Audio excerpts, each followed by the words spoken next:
Саламатсыздар көрермендер, назарларыңызда халық кәсібі бағдарламасы. Өздеріңізде мен Айнұр Мейрамбайқызы. Бүгінгі біздің бағдарламамыздың қонағы қаламызға белгілі жас кәсіпкер Күнсұлу Кеңшілікқызы. Саламатсыз ба, бағдарламамызға қош келдіңіз. Сізге қояр сұрағым. Жалпы неліктен сіз тігін саласын таңдадыңыз? Осы бизнесіңіз туралы айтып кетсеңіз. Әйел баласына негізі тігін қайырлы дейді ғой. Осы кәсіпті негізі аяқ астынан келген болатынмын. Сонымен қызығушылығым артып, осы әйел адамға ең керек дүние деп тауып, осы кәсіпті өзіме таңдап алған болатынмын. Қазіргі таңда қандай стильде тігесіздер киімдерді? Қазіргі таңда өзім жалпы француздық стильдермен қазақтың киімдерін бірге ұштастыра отырып, көректер шығарып жүрмін. Бұл идея қалай туындады? Қанша жыл болды осы саламен айналысқаныңыз? Осы саламен айналысып жүргеніме 3 жылдай болды. Коллекция шығару негізі бастапқы ойымда болмаған. Тек халықтың әкелген киімдерін тігемін деп ойлағанмын. Аяқ астынан шабыт деген аяқ асты келеді адамға. Аяқ асты ойыма идеялар келіп, солай өзімнің ең алғаш топтамамды шығарған болатынмын. Ханшайым деген халықтың көңілінен бірден шықты. Әлі күнге дейін тапсырыста келе жатыр сол топтамам. Енді цехтың атауын қалай қойдыңыз? Қысқа тоқталсаңыз. Цехтың атауын өзімнің атымды қойдым. Кеңшілік әкемнің аты Күнсұлу деп қойған болатын. Барлығы Кеңшілік Күнсұлу деп танитын болғандықтан солай қойдым. Басқа атаулармен танылу өте қиын болады деген жағдаймен байланысты. Енді қазақи киім тікпеймін деп жатсыз ғой, басқа нені ұштастырам деп, басқа стиль шығарам деп. Тұтынушылардың сұранысы? Негізгі, мысалға мен өз қаламым бойынша ұсынысы, біздің Жаңаөзен қаласы қазақи киімдерді өте жақсы көреді. Біздің саламызда мен ұштастырып алып келген киімдердің аздығы байқалады.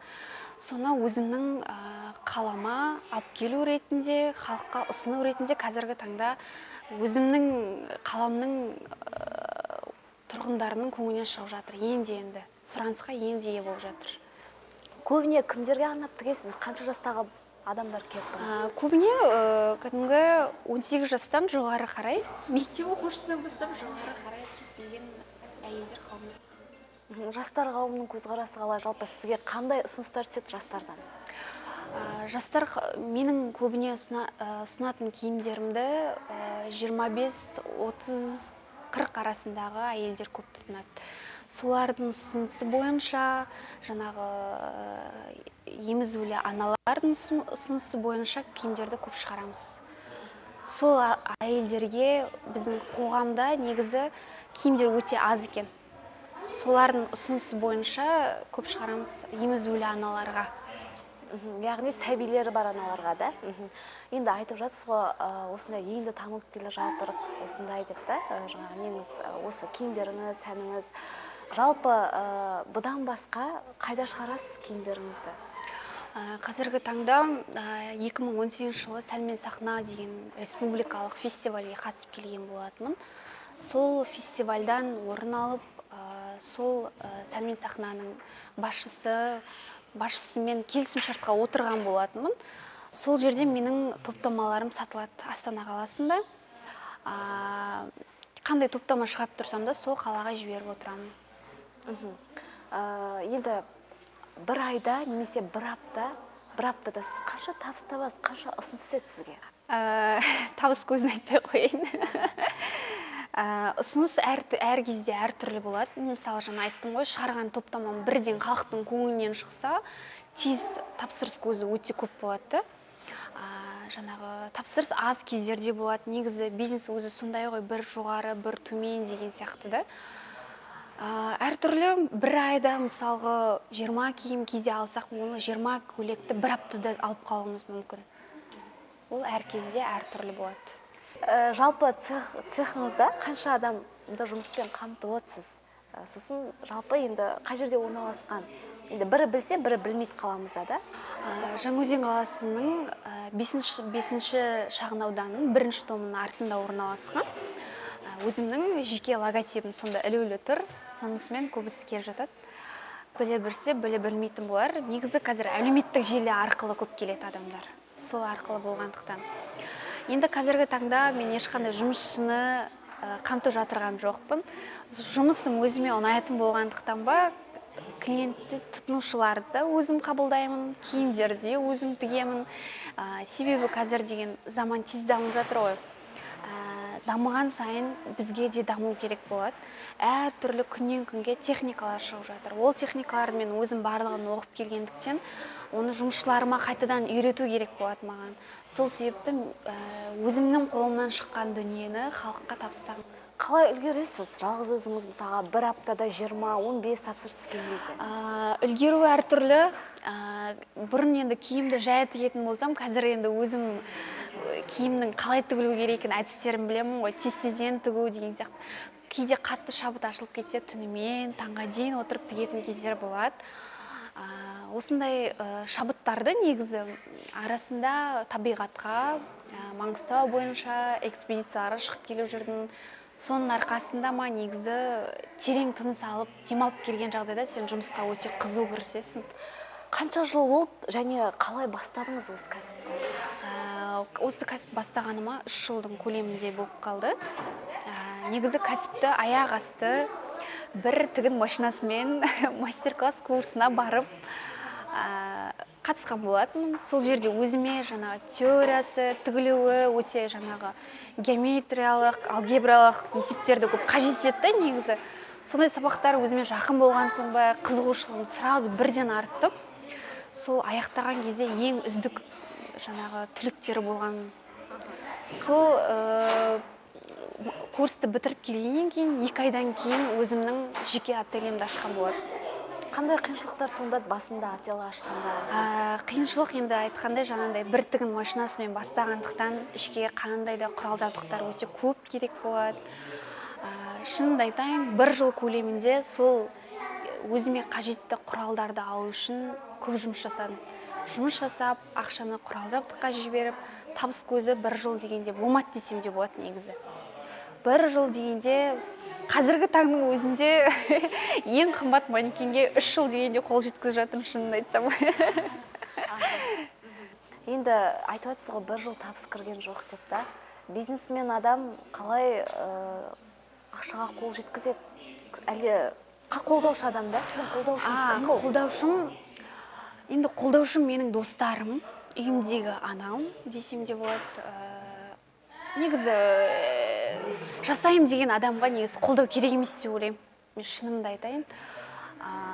Өзің білімің болса, қолыңның икемі болса, 2 қол жұмыс жасап тұрғанда ақша табуға болады деп ойлаймын.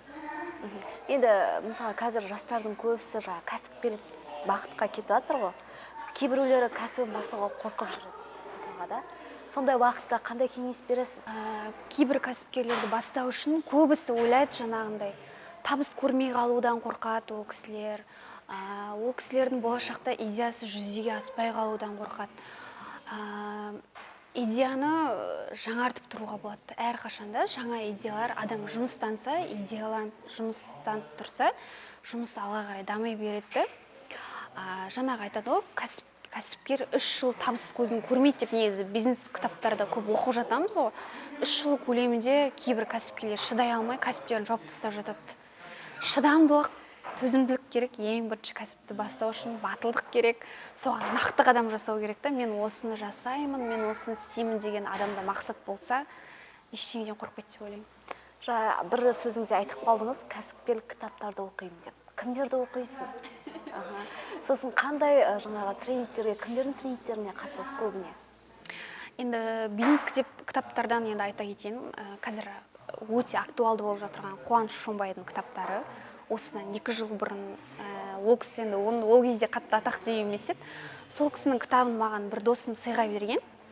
Сол кітаптан мен өзімнің жұмысымдағы минустарымды өте көп көрдім де. Өзіммен жұмыс жасау, өзімнің сөйлеу, Инстаграмда қалай посттар жазу, соның барлығын мен сол кісінің кітабынан үйрендім. Содан кейін сол кісінің тренингтеріне бара бастадым. Одан кейін Аманжол Рысмендиев деген кісі бар, біздің қазақстандық. Негізі қазақстандық біздің тренерлердің сабақтарына өте көп барам. себебі қазақстандық жазушылар біздің Қазақстанның менталитетіне сай келетін кітаптар жазады, біздер істей алатын. Көбісі жаңа шетелдің кітаптарын алып жатады. Шетелдің жаңағы мәдениеті басқа, салты басқа, олардың жаңағы қалай айтсам болады, менталитеті басқа деген сияқты. Бізге сай келмей қалуы мүмкін. Сол себепті біздің қазақстандық бизнес тренерлерді өте жақсы оқимын. Соның ішінде жаңағы Бақытжан Бұқарбай да бар. Тренингтерге қай уақыттарда барасыз және осы уақытқа дейін қанша тренингке қатыстыңыз? Осы уақытқа дейін қаншама тренингке қатысқаным есімде жоқ екен. Инстаграмда жаңағы өзім оқитын адамдарды қарап отырамын. Тренингтері қанша болады, қашан болады. Соның барлығына алдын ала жазылып, бірінші орынға отыру үшін алдын ала жазылып, солай барып отырамын. Сұрақ қойып кетейін, осы жерде тренингтің пайдасы қалай жалпы? Кейбір адамдар тренингті тек тыңдау арқылы өтіп кетеді да, тыңдайды, сол күні сол информацияны сол кезде қабылдайды да, кейін ұмытып кетуі мүмкін. Тренингке барған адам информацияны қабылдағаннан кейін сол информациямен жұмыс жасау қажет. Сол кезде сен тренингтің жемісін көресің. Жаңағы тренингке шығарған шығының саған көп есе болып өзіңе қайтып келеді да, егер сен жұмыстансаң. Көп адамдар былай айтады, жаңағы мен бардым, мотивация алдым, бірақ дым істеген жоқпын дейді. Ол әрине өзің жұмыстанбасаң, ол тыңдаған нәрсе сол күйлі қалып қояды. Ең қымбат тренингіңіз қанша тұрды? Енді тренингтердің ең қымбаты 50-70 мыңға дейін барғанмын. Одан қымбаты ол өзімнің кәсібіме байланысты. Оқып жатқан сабақтарым 200-300 мыңның үстінде болады. Енді осы уақытқа дейін кәсіпкерлермен сұхбаттасып жүрмін да, бізде жастардың көбісі айтады, бәсекелестік жоқ дейді. Сіз қалай ойлайсыз, бізде бәсекелестік бар ма қаламызда? Негізі ешкімді өзіңе бәсеке қоймай, мен жалғыз осындай адаммын деп жұмыстансаң, жақсы болады негізі. Бірақ өзіңе біреуді бәсекелес қылып санаған да жақсы негізі, өз ойыңмен. Ол сенің бәсекелесің болса да, болмаса да, ол адам бірдеңе шығарып жатса, демек сен де бір нәрсе шығаруға талпынасың. Мен қалып бара жатырған сияқтымын, менің тұтынушыларым аз сияқты, менің идеям шамалы азыңқырақ болып қалған сияқты қазіргі кезде деп. Негізі өзіңе өзің біреуді бәсекелес етіп санап алғанда дұрыс. Ал бір жағынан бәсекелесім жоқ, мен жалғыз монополистпін деп айтуға да болады. Сіз өзіңіз енді тігін несін дамытып отырсыз ғой. Жалпы қаламызда кімді бәсеке санайсыз өзіңізге? Енді қалада біздің Жаңаөзен қаласы бойынша, Жаңаөзен қаласында қазақи нақыштағы киімдер тігетін кәсіпкерлер, тігіншілер өте көп. Менің шамалы стилім басқашалау болғандықтан әзірге ешкімді бәсекелес санай алмаймын. Мысалға айтып кетсек, Әсем Андрей деген бірнеше нелер бар да бізде. Әсем Андрейдің бағыты мүлдем басқа. Ол мысалғы қазақи нақыштағы құрақ көрпелер, оюлы кәжекелер тіккенді жақсы көреді. Ал менің стилім кішкене француздардың стиліне жақындау болғандықтан әзірше ондай жоқ дейсіз ғой. Енді айтып жатады, бізде енді онлайн түрлі нелер дамып жатыр ғой, бизнес түрлері. Қаншалықты дамыған сізде? Онлайн жүйесін жаңағы Қуаныш Шоңбайдың онлайн сабағына қатысқанда келді идея. Мен біреудің онлайн сабағына қатысып отырмын, демек мен де онлайн сабақ жасай аламын деген ниетпен. Солай ой келіп, онлайн сабаққа қазір көшіп кеттім мен.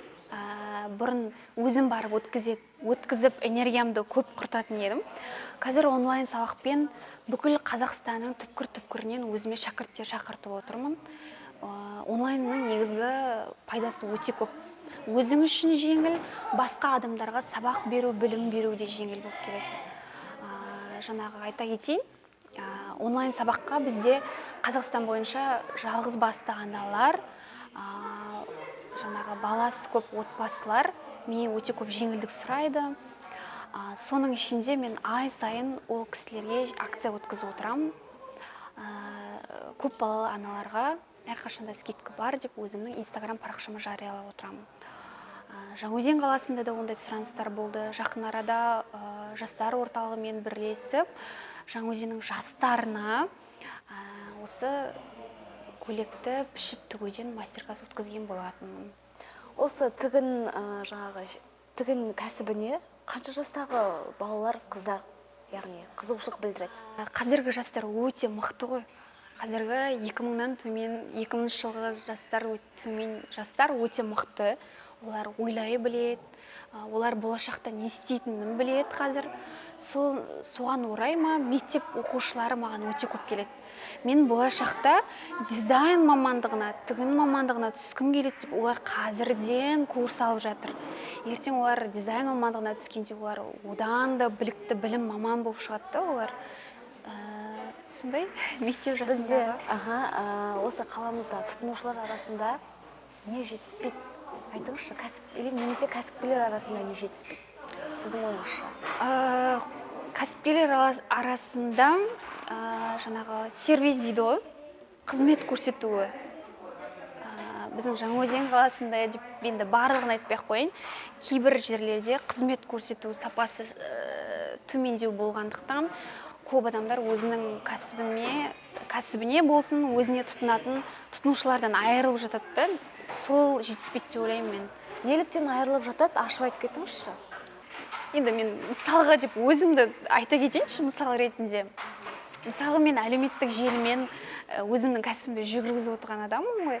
Мысалы мен әлеуметтік желіде маған келетін сұрақтарға жауап бермесем, маған WhatsApp желісінде келетін сұрақтарға жауап бермесем, мен оларға взаимный отношение жасамасам, клиенттер уже менен бас тарта бастайды, тұтынушылар. Менен олар уже шығып кетуі мүмкін. Бұның қызмет көрсету саласы өте нашар деген ниетпен мен ол тұтынушылармен айырылып қалуым мүмкінмін да. Сондай ниет кәсіпкерлерде біздің қаламызда да бар ондай. Енді кәсіпкерлер көбінесе өзінің тұтынушыларын жібере алғысы келмейді ғой. Қалай жұмыс жасау керек оларды естемеу үшін? Тұрақты клиенттер, сырттан келетін клиенттер, жаңағы жарнама арқылы келетін клиенттер болады. Жарнама арқылы келетін клиенттерге жаңағы скидка арқылы, қызықтыру арқылы сен шақыра аласың, жарнама арқылы. Клиентті негізі әртүрлі шақырып қызықтыруға болады. Мысалы, өзіміздің тұтынып жүрген клиент, күнделікті тұтынатын тұтынушыларымызға біз келесі тұтынған кезде жеңілдік жасау арқылы біз өзімізден алыс кетпеу үшін ұстап отырамыз солай. Енді Күнсұлу, жалпы адам бір нәрсенде жалығады, кейде шаршау болады. Сондай кезде не істейсіз? Бір сөзіңізде айттыңыз, саяхаттанам дедіңіз да? Одан бөлек мысалға. Енді мен өзім тігіннен бөлек, өзім Жаңаөзен қаласында оқырмандар клубын ашқан болатынмын. Жастар кітап оқысын, дамысын жан-жақты деп кітап оқырман клубын аштым. Әр елдің, шетелдің болсын, қазақтың, бұрынғы біздің ата-бабаларымыз жазып кеткен кітаптарды оқысаң, көп нәрсе түсінесің, ойың өзгереді, көзқарасың өзгереді деген сияқты. Сол кітаптар шабыт береді негізі адамға ары қарай өмір сүріп кетуіне. Және тағы да жаңа саяхатқа шығамын деген саяхат, теңізге бару, адамның миы тынышталған кезде адамға негізі көп идеялар келеді. Сол арқылы адам өзінің айналысып жүрген жұмысын ғана тек көзге алып жүру мүмкін. Көзге соны мақсаттап жүріп адамдар шаршап кетуі мүмкін.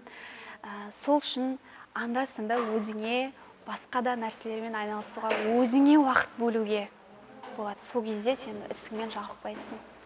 Ал тығырықтан қалай шығасыз? Адамның негізі миы жаңағы мен осы жерде құлаймын ау деген кезде адамның миы автоматически жұмыс жасап кетеді ғой негізі. Автоматически жұмыс жасап кетеді. Мен уже болдым, басқа идеям жоқ, біттім деген кезде адамның ойына идеялар келіп, сол идеяны сол уақытта жүзеге асырып жіберсең, кез келген тығырықтан шығып кетуге болады. Енді сіз айтып отырсыз ғой, онлайн, былай да мастер-класстар өткізіп жүрмін деп та. Одан да кең көлемде өткізу жалпы да, бұдан бөлек тек қыздарға емес, қазір үйде отырған қыз-келіншектер де көп та, әйел адамдары. Соларға бір кең көлемде мастер-класс өткізу жоспарда бар ма? Жоспарға тоқталсақ. Жоспар бойынша негізі басқа қалаларға, өңірлерге барып өткізіп жүрмін. Негізі Батыс Қазақстан бойынша үйде отырған аналарға өткізіп келген болатын мастер-класс 2019 жылы осы жылдың басында. Енді үлкен форматты өткізу маған бірақ қолдау қажет болады. Мен бір өзім ол форматқа барлық адамдарға техника алып беруге, құрал жабдықтарын алып беруге мүмкіндігім жетпейді да. алдағы уақытта мені қолдайтын кез келген бір жастар орталығы болсын, әкімшілік болсын, мен тегін өткізуге дайынмын. Үйде отырған аналарға өз ісін үйде отырып жалғастыруға мүмкіндік болады деп ойлаймын бұл. Күнсұлу, осы жерде жасырын болмаса, жалпы мастер-класстарды қанша неге өткізесіз?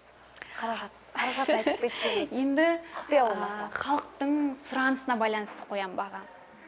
Егер мен қымбат баға шығарып қойып, маған оқушылар саны азайса, демек халық бұл бағаны көтере алмайды әлі деген сөз. Мен халықтың сұранысы бойынша бағасын түсіріңізші, бізге қолжетімді қылыңызшы деген жағдайда мен бағаны түсіріп, халықпен санасып қоям. Енді қазіргі таңда, енді шынымды айтайын, өзім қазіргі таңда шет елдерден оқып жүрмін, онлайн сабақтар. Оның көлемі 500 мыңға дейін барып қалады, айына төлеп оқыған кезде.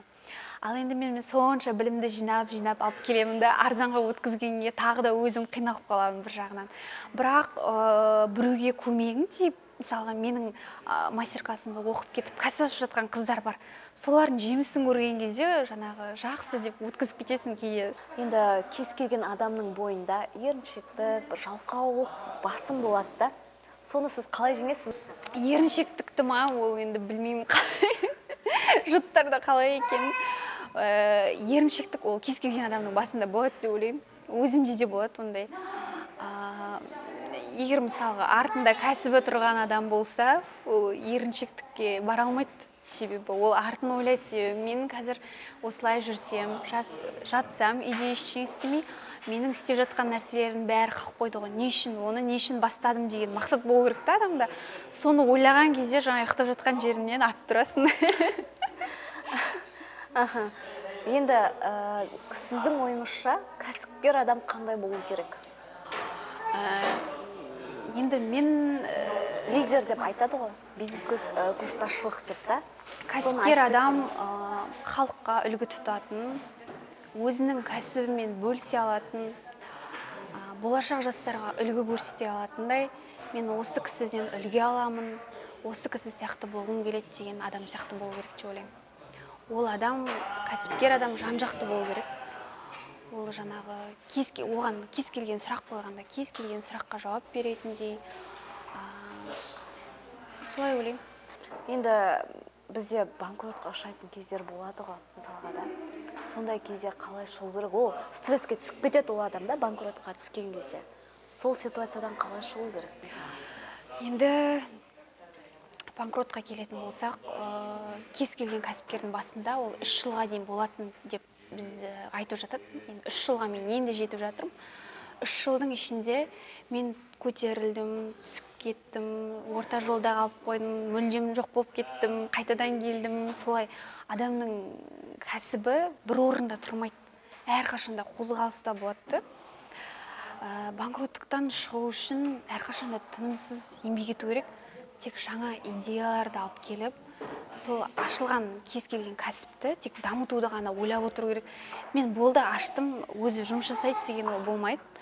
Әрқашанда адам өзі жүгіріп, барып, жұмыс жасамаса, 3 жылдың ішінде банкротқа ұшырап, жаңағыдай кәсібін тастап кетуі мүмкін. Ол 3 жылда, 10 жылда да кәсіп банкрот болып қалған адамдар да бар. Кейбір адамдар солай жаңа мен аштым, болдым, менің кәсібім жүріп жатыр деп көңіл бөлмей кетеді кейбір адамдар. Соған байланысты банкротқа ұшырап қалады деп ойлаймын, негізі өз басым. Сондықтан әрі қарай дамыту қазір заман. Заман ба, ғасыр ма, тез-тезден дамып жатыр ғой. Технология тез дамып жатыр. Қазіргі сәбилеріміздің өзі тез-тез дамып жатыр. Смартфон барлығын біледі деген сияқты. Сондықтан қазіргі таңда тек тынымсыз жұмыс, тынымсыз білім. Енді біздің жалпы қандай кеңес бересіз өзіңіз? Осы жастарға, оқушы, осы мектеп жасындағы өздерінің кәсібін бастайын деп жүрген жас кәсіпкерлерге жалпы да қандай, осы тек тігін емес, тек мынандай кафе ашу емес, бұдан басқа қандай, Жаңаөзенге қандай кәсіп керек бұдан бөлек? Мысалға енді басқа қалаларға барған кезде қызмет түрлеріне, басқада мысалы кофе түрлеріне таңғалып жатамыз ғой. Соған очередьке тұрып, алғымыз келіп, жаңа бір нәрсені көріп қалсақ. Жаңаөзен қаласында жаңадан кәсіп бастайтын жандарға айтқым келеді. Жаңаөзен қаласында не жоқ? Біздің Жаңаөзен қаласында сұранысқа не ие қазіргі таңда? Басқа қалаларда сұранысқа не нәрсе ие болып тұр?